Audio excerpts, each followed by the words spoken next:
Alrighty, so like I said, what I really wanted to do is I just really wanted to take advantage of kind of building the engine structures over here on the back, right? We kind of built these here. We're going to do a little more work to those later this week, as well as do a little more piping, and then really kind of probably just apply the subdivision surface modifiers to kind of put a little bit of paneling in, and then of course later on we'll do some paneling sculpting as well. But what I wanted to do is I wanted to start off with the inset stuff, right? So of course, in Blender, right, Alt, left, middle, right allow us to control our navigation, particularly if we're using industry compatible, right? Alt and your mouse buttons, right? In this case, I want to work on the polygons back here.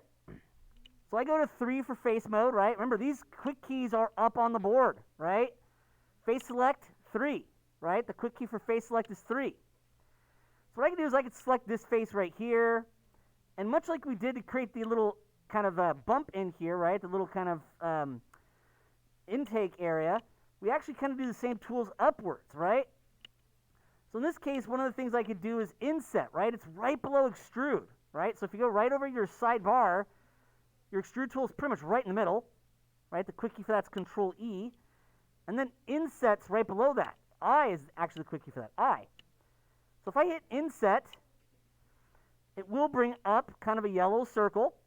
Now we can either, of course, left click drag on the yellow circle, or just middle mouse click drag, right? And when you middle mouse click drag or left click drag on the yellow circle, it basically creates geometry like an extrusion, right? So there's a new row of quads created here, but instead of moving it outwards some direction, like extrude would, it scales it in. That's really what makes inset a bit different, right? Is it kind of does a relative scale to the surface it's on, but does create a geometry like an extrusion, right? So they're kind of cousins, but one moves and the other kind of scales. That scale, though, kind of does kind of try to keep an even width around the borders. So it's a little bit more complicated than that, but it's what it's doing. Now, remember, we can extrude along normal direction if we want to bring this up, right? Remember, right-click brings up your face context menu, right? Really, it's actually whatever context menu. When you right-click, right, it brings up, in this case, I'm in face selection mode, right? 3 for face select, but it brings up the face context menu, right? If I was in edges, it would bring up the edge context menu. If I was in vertices, it would bring up the vertex context menu. If I'm in object mode, it brings up the object context menu. Remember, one of the options is extrude. In fact, you'll see there's a couple of different extrude options there, right? Extrude faces along normals. We like this one here because it'll extrude, but also move along the direction the polygon's pointing, right? You see those polygons cut them at an angle going this direction? So that's what that extrude along normal directions is going to do. It's going to extrude and move along the normal direction. So we'll right-click, extrude faces along normals, and there we go. Bring that out of it.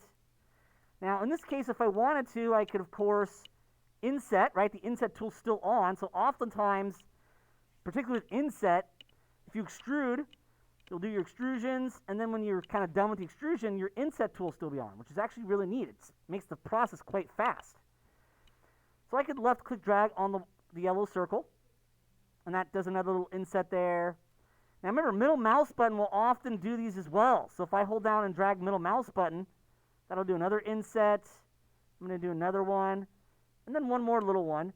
That's because I'm going to have a big star here, and it's going to create triangles right there. And generally, that's not actually a problem for your texturing. It's not a problem for your model itself. But baking down normal maps from sculpting, you can get some weird artifacts around a star like this. So either you'd have to make sure this is all quads, which is not really hard, but it's a little tricky for you guys. But also, if it's a small enough star and you're not really planning on doing any sculpting around it, it's really not going to be an issue, right? But I just kind of, inset that in a little bit. Now, I do want this to not be a big n-gon, right? That is a big 12-sided polygon. What we call it an n-gon, right? Remember, an n-gon is any polygon that's 5 vertices or more, right? So if I want, I can just hit Q. Remember, Q is your quick key for your select tool, right? Q is your quick key for your select tool. it turns off whatever tool you're in and just sets you to select. But I want to convert this to vertices because I want to merge the vertices down to make this an n-gon, right? It'll just make a bunch of triangles here. So if I just hit 1, right? Remember, 1 is the quick key for vertex select. It automatically converts that face to the vertices that it shares. Now, this is actually often a tool inside of the menus here. Actually, it's really not. Sometimes you'll see some of these things in these menus here. Sometimes you won't, right? So you just have to be aware of that a little bit. Right-click, though, has it, right? So if you right-click your vertex context menu, honestly, I find most of what I want is going to be in the context menus, and then occasionally I have to go to one of the actual regular menus to get it. But we right-click, right, and that brings up the vertex context menu. And way down here is merge vertices. And we can merge at center. Although, in this case, that's what we did last time, right? That kind of just welds it down to a single vertex. But I actually want to show you something here a little bit with this before we kind of do the spin duplicate stuff. What if I was actually doing this inset to multiple parts? Or I had multiple polygons that were in different parts of the model that I wanted to merge to center. So I'm actually going to go down here really quick just to give you a slight variation on this to make this a slightly unique lecture. I'm going to get 3 for face mode again. And I'm going to grab the bottom polygon here, right? So I left that n-gon for now. And I'm going to go down to this n-gon down here. I'm going to do the Inset Tool again, right? It's right below Extrude Tool. I'm going to use middle mouse button because I'm just so used to that and it makes it faster. So I'll just do middle mouse drag, right? Middle mouse drag, middle mouse drag. Can we maybe one more little one there? There we go. And now you'll see I've got an n-gon here, and I've got one on the top. Remember, shift left click will allow you to multiple selects, right? Left click selects things. Shift left click lets you add to selections, right? So I've got an n-gon on the bottom of the engine and the top of the engine selected. So if I hit 1, that'll automatically convert both those n-gons to their vertice selections. See that? However, if I right-click to bring up my vertex context menu and I go to merge vertices, and I do at center, watch what happens. See how it merges them all to the actual center? So you see how it actually merges them all to the center. In this case, that's not what we want, right?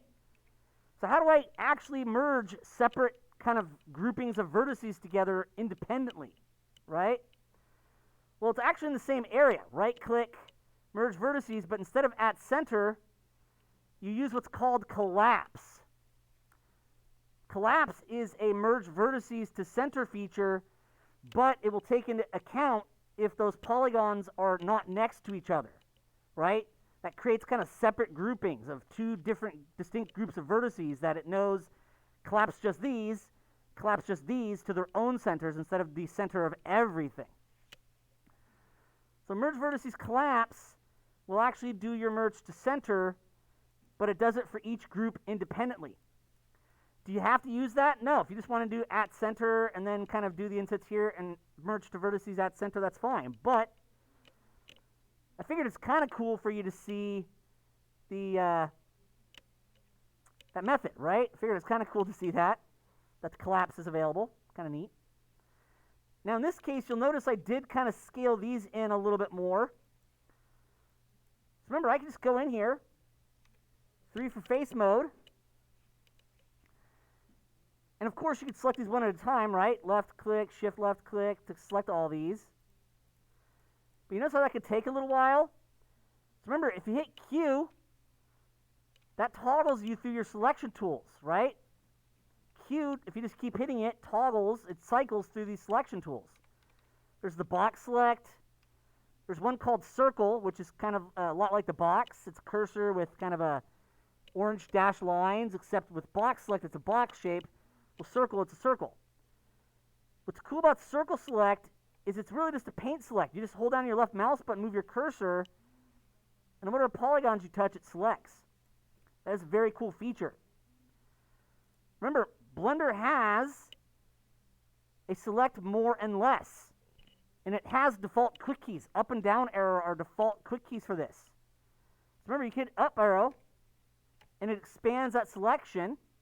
Down arrow will shrink it, more or less, right? You hear it called expand and contract in different software. I think Moto calls it expand and contract.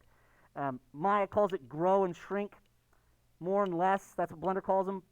But they're all pretty much synonyms, right? So R for scale. Now remember, we want to do a uniform scale. All three axes at the same time for the scale. That's going to be the white circle on the outside here. The middle mouse button also happens to be the shortcut for that. So I can just kind of uniform scale those in a little bit. And just kind of makes them a little bit more pulled in.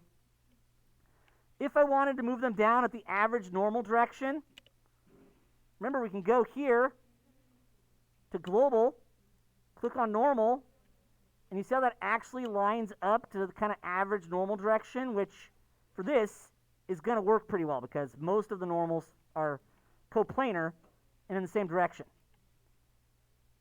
I'm going to turn my, you have to remember sometimes your move tool might have like circle select on. I like active tool usually. Then we can move that in along normal direction. You might not need that, right, because you have it the length you wanted to from the extrude along normal earlier, but remember, you have the ability to set your manipulators themselves to be rotated, oriented to the normal direction or the average normal direction of surfaces. It's kind of a neat feature of Blender, or actually most software has some variations of these, but Blender does them really well. All right, and there we go, and that is that kind of extra engine part. So at this point what I want is I want to kind of have these cylinders. Now instead of making a new cylinder, like I said, I'm kind of trying to throw some minor variations here at this one so that this video is mostly what we've done before, but maybe a smidge of new stuff. I could, of course, always create a new cylinder. Move it over, do all the duplicate special stuff. But remember, one of the things you can do is go 4 for object mode, click on the thrusters, right? The thruster object, it is its own object here. Remember, you can always name these as well, right? That's the ship, so I can double click on that. Call it ship. I can double click on that one, call it thrusters, right? Well, thruster, but that's fine. Remember, if you double click on these, though, you can name them.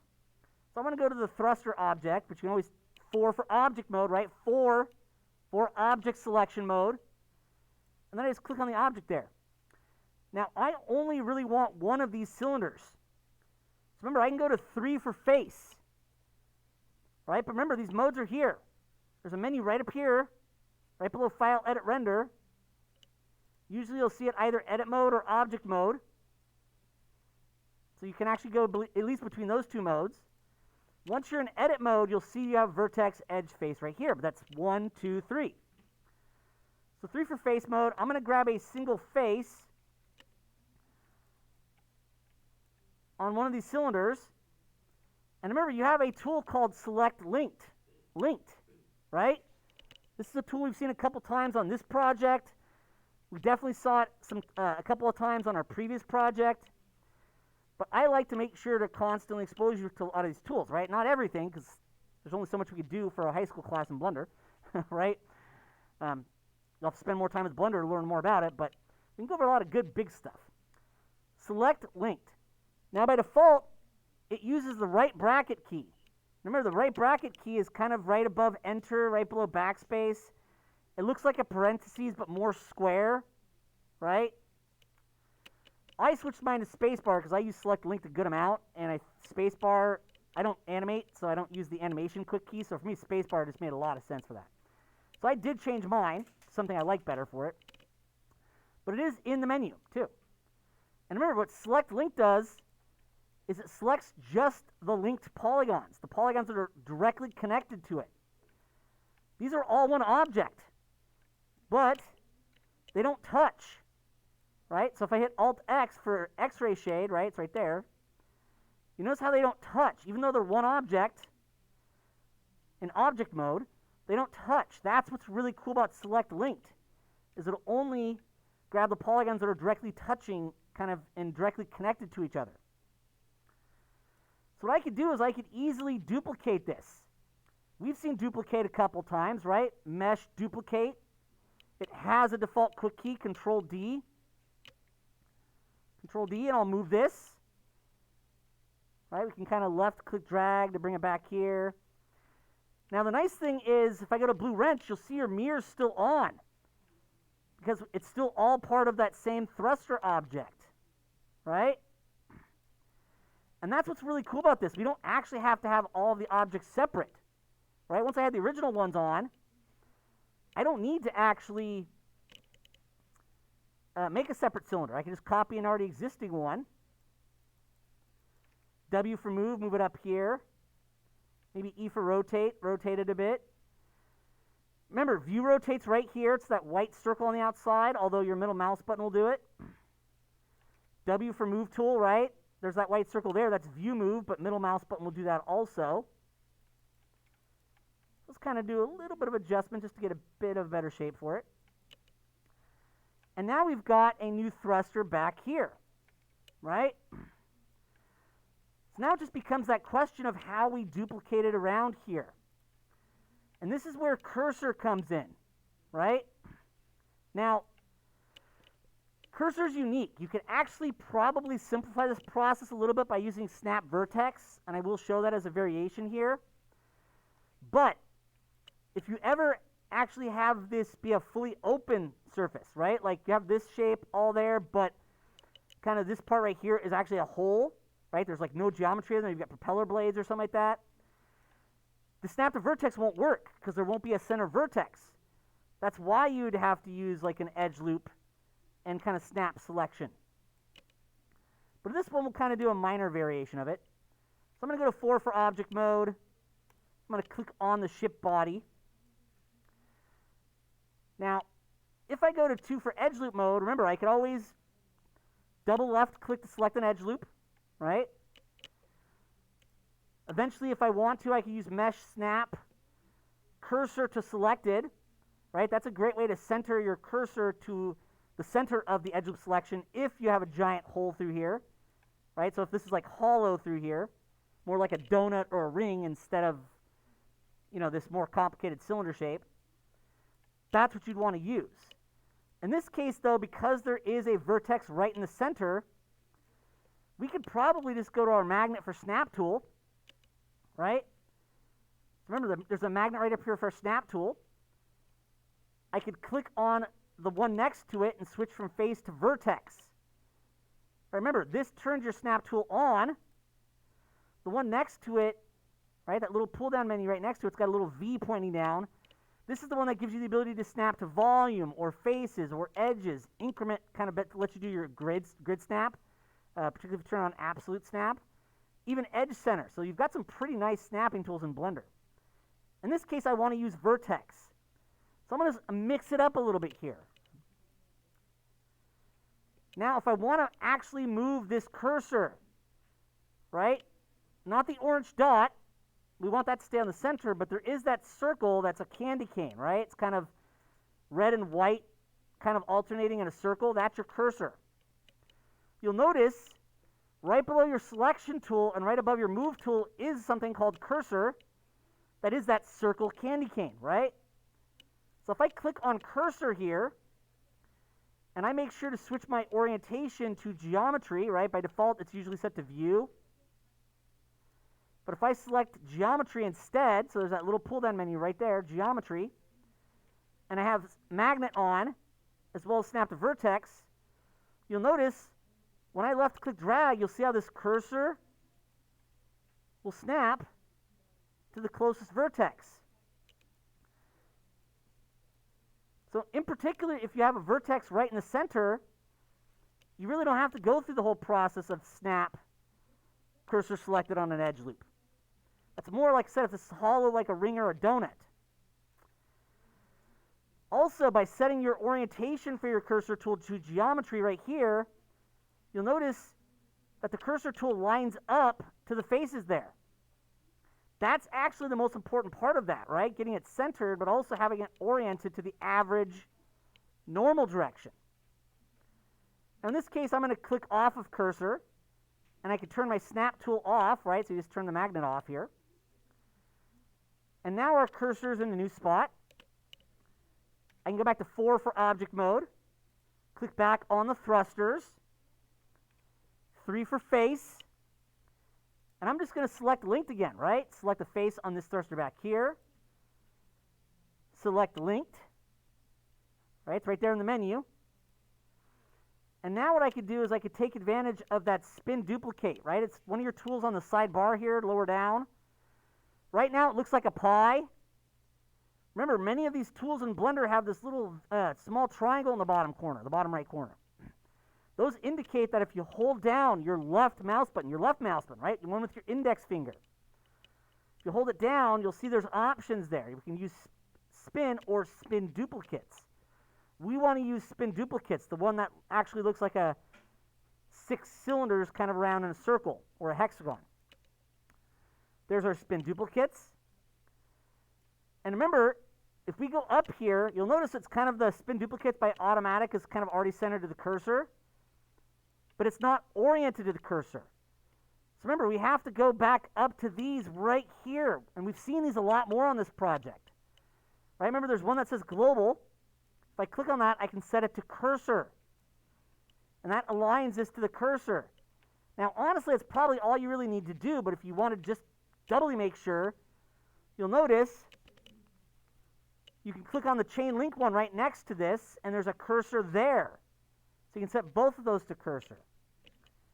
And what it does is you see how it centers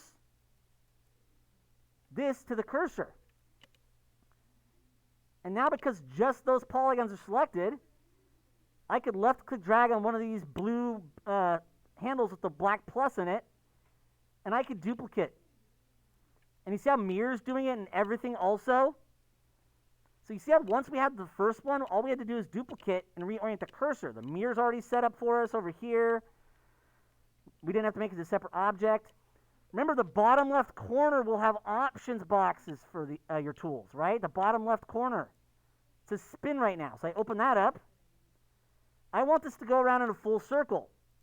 So I go to angle, type in 360 degrees because that's a full circle. I use duplicates also. And you'll see steps is how many you're going to have. I don't need to have quite as many as that, so maybe I'll do 10. Well, I'm trying to figure out if I had 10 or 12 on the last one. Probably doesn't really matter. You can always have more in the back if you want a little bit. But basically, you kind of have the similar numbers there. And there we go. And in this case, I can hit Q to turn the tool off. Now you'll notice that sometimes you'll see this where it looks like it's kind of fighting, or it kind of almost looks like there's a gray sticking through, kind of like it's almost got like a noise on a TV. That means there's 2 polygons, 2 objects, 2 linked sets of polygons overlapping. So I'll usually hit delete, faces, and there we go. And there's a couple in here that we probably don't need. So I can always left click, shift left click, shift left click, shift left click. And then I could use select linked again to grab just those. And we can hit delete, faces. And now we have our engines.